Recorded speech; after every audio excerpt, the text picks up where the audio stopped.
Shalom semua, salam sejahtera, selamat bertemu dalam Tuhan kita Yesus Kristus. Haleluya. Puji Tuhan sebab ada kesempatan dapat berkongsi kebenaran firman Tuhan dan saya sangat bersyukur dapat bersama-sama dengan saudara-saudari pada kesempatan ini. Saya ingin berkongsi dengan kita kebenaran firman Tuhan dan saya memberi satu tajuk yaitu memimpin dengan panggilan ilahi. Saudara-saudari yang dikasihi Tuhan, memimpin dengan panggilan ilahi dalam pelajaran ini, saya mengambil satu refleksi kepimpinan dari Gideon sendiri. Gideon seorang pemimpin yang banyak mempengaruhi dan juga banyak membantu saya dalam kepimpinan dan saya banyak belajar daripada seorang hamba Tuhan ini ataupun tokoh pemimpin ini dalam Alkitab yaitu Gideon sendiri. Mari kita melihat firman Tuhan terlebih dahulu di dalam Hakim-Hakim 6 ayat 1 sampai ayat 40, tetapi saya akan membaca dari ayat 11 sampai ayat 16 sahaja. Oke, Hakim-Hakim pasal 6 ayat 1 sampai 40, saya akan baca dari ayat 11 sampai ayat 16. Kemudian datanglah malaikat Tuhan duduk di bawah pohon terbantin di Ofra, kepunyaan Yoas, orang Abiezai itu, sedang Gideon anaknya mengirik gandum dalam tempat pemerasan anggur agar tersembunyi bagi orang Midian. Malaikat Tuhan menampakkan diri kepadanya dan berfirman kepadanya, demikian, Tuhan menyertai engkau, ya pahlawan yang gagah berani. Jawab Gideon kepadanya, Tuanku, jika Tuhan menyertai kami, mengapa semua ini menimpa kami? Di manakah segala perbuatan-perbuatannya yang ajaib yang diceritakan oleh nenek moyang kami kepada kami ketika mereka berkata, bukankah Tuhan telah menuntun kita keluar dari Mesir? Tetapi Tuhan membuang kami dan menyerahkan kami ke dalam cengkeraman orang Midian. Lalu berpalinglah Tuhan kepadanya dan berfirman, pergilah dengan kekuatanmu ini dan selamatkanlah orang Israel dari cengkeraman orang Midian. Bukankah aku mengutus engkau? Tetapi jawabnya kepadanya, Tuhanku, dengan apakah akan kuselamatkan orang Israel? Ketahuilah kaumku adalah yang paling kecil di antara suku Manase, dan aku pun orang yang paling muda di antara kaum keluargaku. Berfirmanlah Tuhan kepadanya, tetapi akulah yang menyertai engkau, sebab itu engkau akan memukul kalah orang Midian itu sampai habis. Saudara-saudara yang dikasihi Tuhan, dalam pembacaan ini sekurang-kurangnya ada 2 kali Tuhan berfirman kepada Gideon supaya dia menerima panggilan ilahi itu untuk melaksanakan tanggung jawabnya sebagai seorang pemimpin yang akan menyelamatkan orang Israel, kata firman Tuhan. Saudara-saudari yang dikasihi Tuhan, pemimpin atau memimpin dengan panggilan ilahi merupakan tujuan utama mengapa Tuhan mengangkat Anda sebagai seorang pemimpin. Sebab seorang pemimpin yang memimpin dengan panggilan ilahi sudah tentu segala tanggung jawab dan segala keputusan dan tindakan yang dia laksanakan itu adalah ke arah untuk mencapai rencana Tuhan dalam panggilan ilahi tersebut. Tuhan tidak bermaksud untuk mengangkat seorang pemimpin supaya pemimpin itu melaksanakan apa yang di hatinya menurut pemikiran dan menurut kekuatannya. Sudah tentu tidak. Sebab Tuhan mengangkat seorang pemimpin itu untuk memimpin dengan panggilan ilahi. Saudara-saudari, kesempatan yang singkat ini saya ingin membawa kita belajar 3 perkara besar yang terjadi kepada seorang pemimpin yang memimpin dengan panggilan ilahi. Yang pertama, yang terjadi kepadanya adalah ada keberanian ilahi. Itu ada di dalam ayat 27 dan ayat 32. Saudara-saudari yang dikasihi Tuhan, terjadi kepada seorang yang dikuasai oleh ketakutan, oleh rasa takut. Bangsa Israel ketika bangsa Midian, orang Amalek, orang-orang dari timur, kata firman Tuhan, mereka datang banyaknya seperti belalang. Semua orang Israel akan rasa takut. Ada yang masuk gua, ada yang berlari ke gunung, ke hutan untuk menyelamatkan diri. Gideon sendiri hidup dalam keluarga yang dikuasai oleh ketakutan. Ketika Tuhan datang kepada Gideon ayat 11, Gideon berada di tempat pemerasan anggur untuk mengirik gandum. Gandum dan anggur, tanaman yang berbeza, di musim yang berbeza. Tapi pada musim anggur, pada musim gandum, Gideon mengirik gandum di tempat pemerasan anggur. Ketika pada saat itu bapaknya juga ada di luar, sedang meninjau-ninjau ke kiri ke kanan, mana tahu tiba-tiba ada serangan dari orang Midian. Begitulah keadaan apabila ada rasa takut yang menguasai keluarga Gideon sendiri, bahkan termasuk Gideon, orang yang masih muda. Saudara-saudari yang dikasihi Tuhan, seorang pemimpin adalah seorang yang berani, dan harus berani, sebab Tuhan di dalam 1 Yohanes 4 ayat yang keempat, roh yang ada pada kita, kata firman Tuhan, adalah roh yang jauh lebih besar daripada roh dunia ini, yang ada di dunia ini. Maksudnya kita lebih berani, kita harus berani. Sebab Tuhan menyertai kita. Tuhan yang mengurapi kita. Tuhan yang memanggil kita dengan panggilan ilahi. Jadi kenapa kita perlu takut? Tuhan yang membawa kita dalam kepimpinan atau dalam tanggung jawab yang Tuhan percayakan kepada kita. Tuhanlah yang akan memberi keberanian itu di dalam diri kita. Jadi jangan takut, sebab roh yang menyertai kita jauh lebih besar dari roh yang ada di dunia ini. Gideon, dalam ayat 27, kamu boleh membaca ayat 25 sampai 32. Tiba-tiba dari seorang yang penakut, Tuhan berkata, hai pahlawan yang gagah berani. Itu terjadi kepada Gideon. Di dalam ayat 12, saudara yang kasih Tuhan, engkau akan mengalahkan orang Midian ini, kata firman Tuhan. Hai pahlawan yang gagah berani.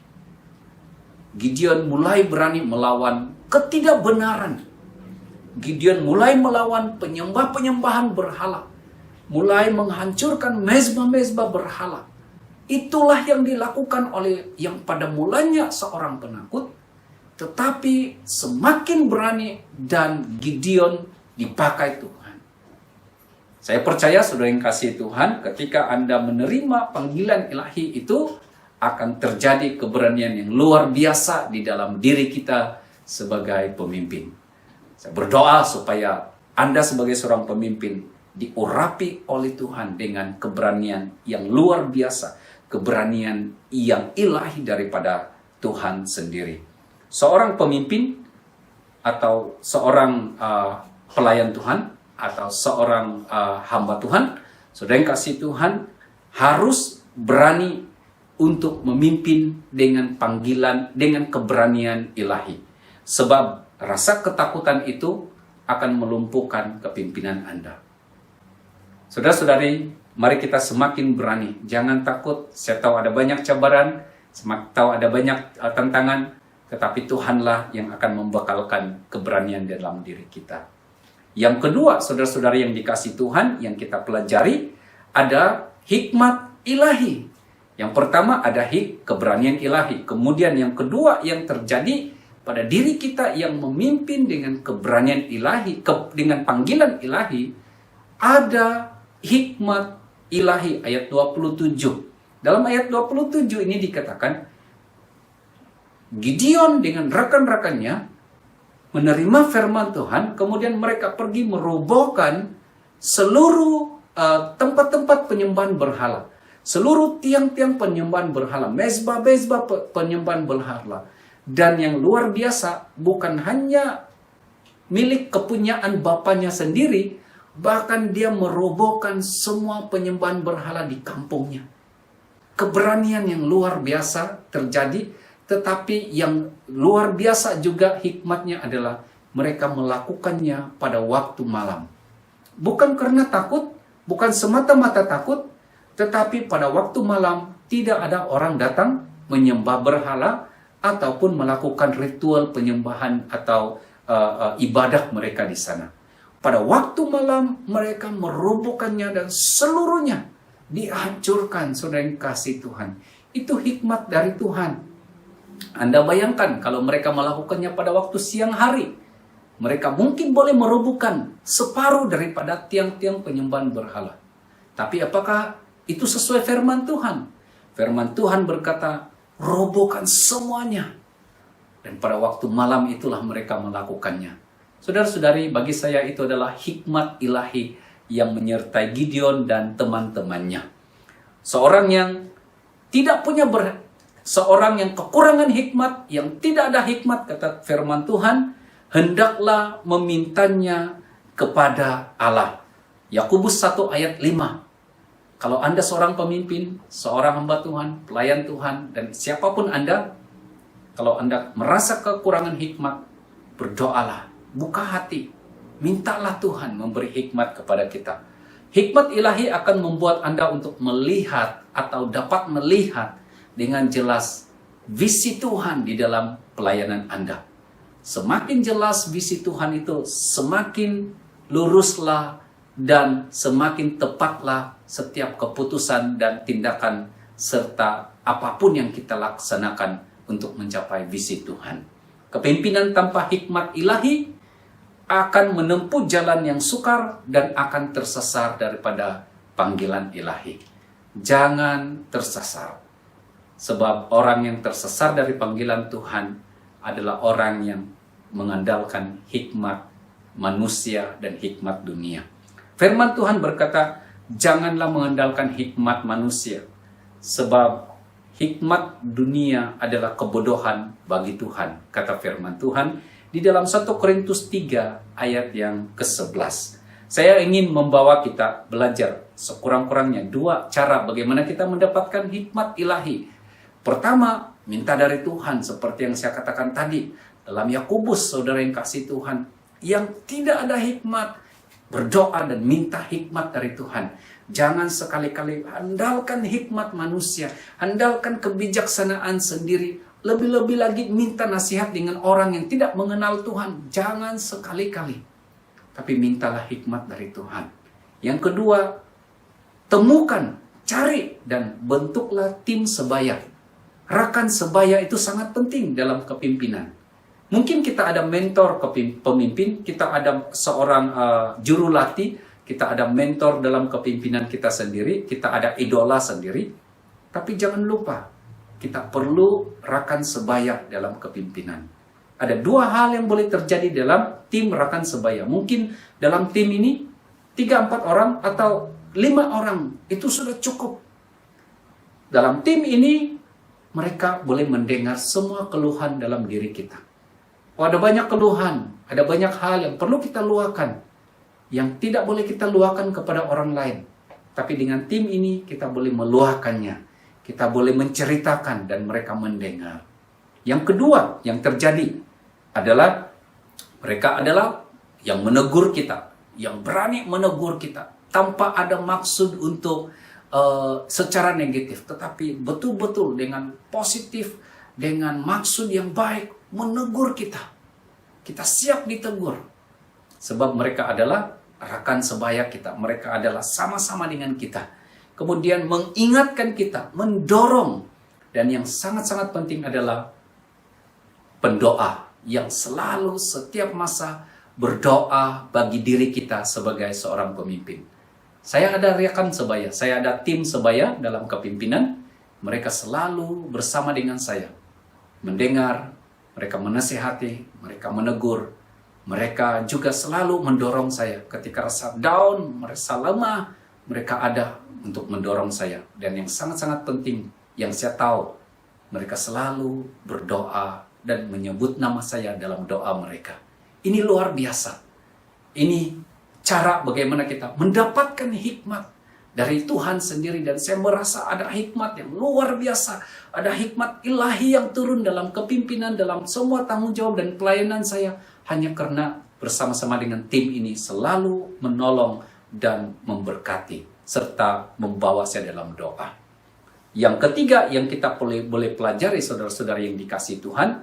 Yaitu akan terjadi dalam diri kita supernatural support. Pertolongan ilahi datang.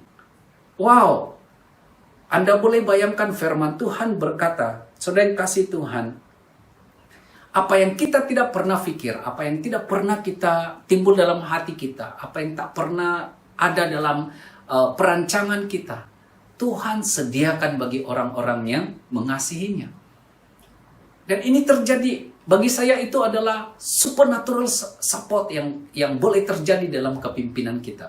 Dalam pelayanan Anda sebagai hamba Tuhan, dalam pelayanan Anda sebagai seorang pemimpin gereja, dalam pelayanan Anda sebagai seorang pemimpin kelompok sel, kelompok atau gereja yang kecil atau gereja yang besar, siapapun Anda, atau mungkin kamu adalah pemimpin masyarakat, pemimpin politik, atau pemimpin di bidang-bidang yang lain, kita perlu support dari Tuhan.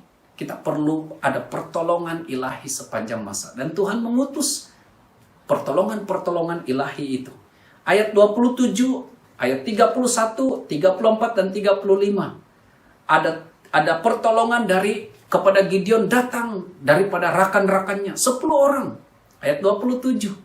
Kemudian yang luar biasa, Gideon yang merosakkan dan menghancurkan mezbah penyembahan berhala ayahnya sendiri. Tapi ayahnya sendiri support dan menolong Gideon. Ketika dia diancam bunuh oleh orang kampung, oleh orang-orang di kotanya, Yoas, bapaknya sendiri, membela Gideon. Itu pertolongan ilahi yang terjadi.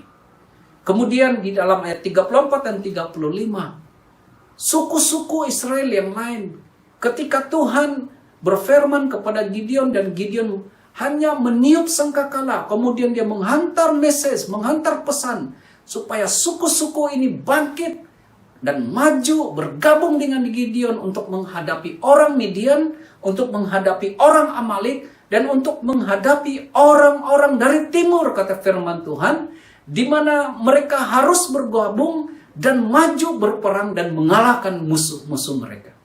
Saudara-saudari yang dikasih Tuhan, siapa yang mau percaya dengan Gideon, seorang yang masih muda, dalam sekelip mata tiba-tiba menjadi pemimpin?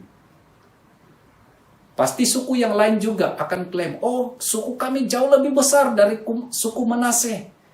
Ada pemimpin yang jauh lebih berkelebat berbanding Gideon. Tapi kalau pertolongan ilahi datang kepada Gideon, semuanya itu tidak akan menjadi masalah.